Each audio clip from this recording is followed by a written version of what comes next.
اعوذ باللہ من الشیطان الرجیم، بسم اللہ الرحمن الرحیم۔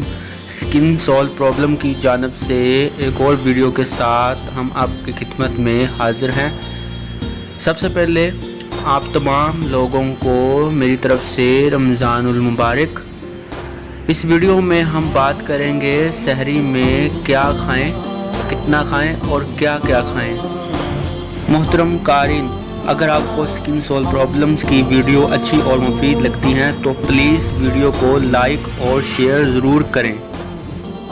اپنی سحری میں چند چھوٹی چیزیں شامل کر لیں تو آپ کو کئی طبی فوائد حاصل ہوں گے۔ ناظرین، رمضان کی آمد کے ساتھ ہی سحری اور افطار میں کیا کھائیں اور کیا نہ کھائیں والا سلسلہ شروع ہو جاتا ہے۔ کچھ لوگ وزن کے حوالے سے پریشان ہوتے ہیں اور چاہتے ہیں کہ وزن بھی نہ بڑھے اور وہ صحت مند کھانا بھی کھا لیں۔ عموماً افراد سحری کی وجہ سے زیادہ فکر مند ہوتے ہیں کہ ہم کچھ ایسا کھا لیں کہ نہ دن بھر بھوک لگے اور نہ پیاس لگے۔ تو چلیے جان لیتے ہیں۔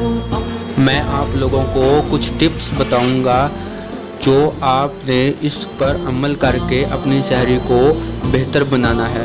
تو چلیے ٹپس نمبر 1 کی طرف۔ 1 کپ دودھ میں 1 کپ پانی ملا کر پینے سے پورے دن توانائی حاصل ہوگی اور پیاس نہیں لگے گی۔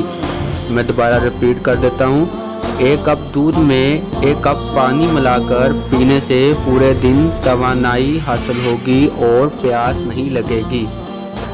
تو چلیے ٹپس نمبر 2 کی طرف۔ لسی پینے سے بھی کمزوری اور بد ہضمی سے بچا جا سکتا ہے۔ میں دوبارہ ریپیٹ کر دیتا ہوں۔ دہی کی لسی پینے سے بھی کمزوری اور بد ہضمی سے بچا جا سکتا ہے۔ اس کے ساتھ ہی اب چلتے ہیں ٹپس نمبر 3 کی طرف۔ ٹپ نمبر 3 میں سحری میں 5 کھجوریں کھانے سے پورا دن جسم میں گلوکوز کی کمی واقع نہیں ہوتی۔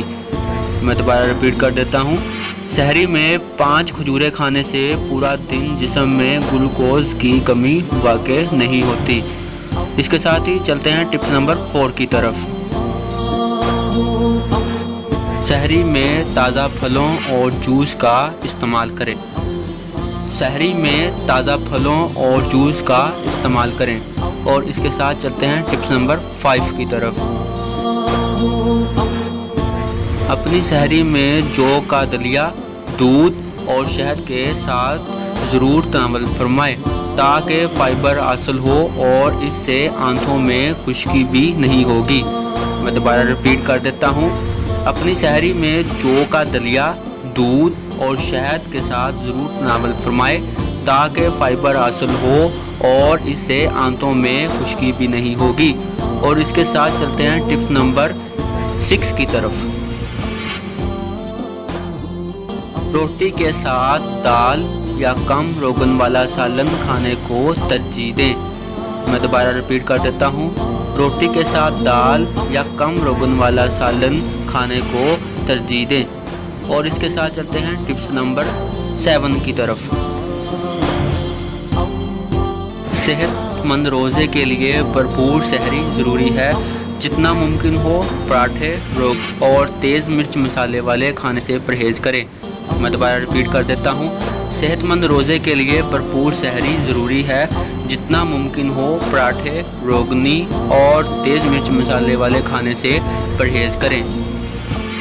تو ویورز، آج کی یہ ٹپس ختم ہوئی اور اس کے ساتھ ہی ہمیں اجازت دیجیے۔ اگر آپ کو یہ ویڈیو پسند آئی تو اس ویڈیو کو لائک کریں، شیئر بھی کریں اور اگر آپ کے دماغ میں کوئی سوال ہے تو کامنٹ میں ضرور پوچھیے گا۔ اس چینل کو ضرور سبسکرائب کیجیے گا۔